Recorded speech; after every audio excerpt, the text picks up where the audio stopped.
هغه درې قسمه ښځې چې هغوی ته زنا معاف ده. په سلامونو او نیکو هیلو مو هرکلی کوم. یوه ورځ حضرت علي رضی الله تعالی عنه د مدینې منورې په کوڅو کې روان و. هغه ولیدل چې څه خلک د ډېرې غصې په حالت کې یوه ښځه راکاږي او له ځان سره یې وړي. هغه ښځې له ویرې نه چغې وهلې او لړزېدله. حضرت علي رضی الله تعالی عنه هغوی ته غږ وکړ او ورته یې وویل چې تاسو دا ښځه چېرته راکاږئ او له ځان سره یې وړئ.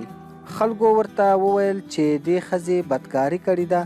نو له دې وجې نه د مسلمانانو امیر المؤمنین حضرت عمر رضی الله تعالی عنه د دې ښځې د سنګسارولو حکم کړی دی.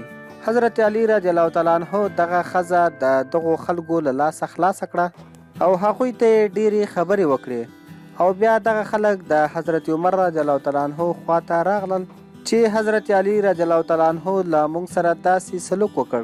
حضرت عمر رضی الله تعالی عنه وفرمایل چې حضرت علي رضی الله تعالی عنه ته به ضرور د داسې وی خبرې علم وي، نو ځکه هغه داسې وکړل.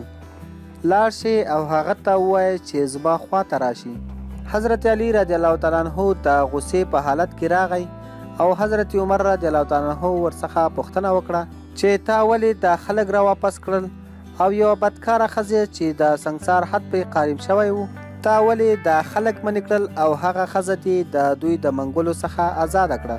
حضرت علي رضی الله تعالی عنه ورته وفرمایل ای امیر المؤمنین، تا د حضرت محمد صلی الله علیه وسلم نه دا ارشاد نه دی اورېدلی چې هغه فرمایلی دی او مفهوم یې داسې دی د درې قسمه هغه خلکو نه قلم اوچت کړی شوی دی، یعنی هغه بې قصوره دي او هغه ګناهګار نه دي. یو هغه انسان چې وده وي تر دې پورې چې راویښ نشي، دویم هغه انسان چې نابالغ وي او بالغ شوی نه وي، او دریم هغه انسان چې هغه په هوش او حواس کې نه وي.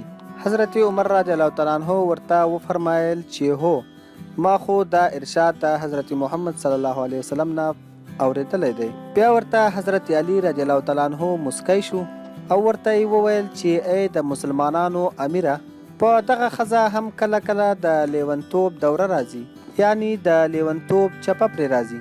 کیدای شي دغه ښځه هم دغه سړي ته په داسې حالت کې ورغلی وي او بدکاري یې ورسره کړې وي چې په کوم حالت کې په دې ښځې د لیونتوب دوره راغلی وي.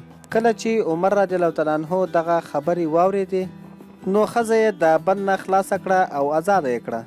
امید ده چې ویډیو به مو خوښه شوې وي. که مو خوښه شوې وي نو لایک یې کړئ، شیر یې کړئ او زموږ چینل پښتون ټایم در سره سبسکرایب کړئ. مننه چې ویډیو مو تر پایه را سره وکتله. تر بلې ویډیو مو په لوی او بخښونکي رب سپارم.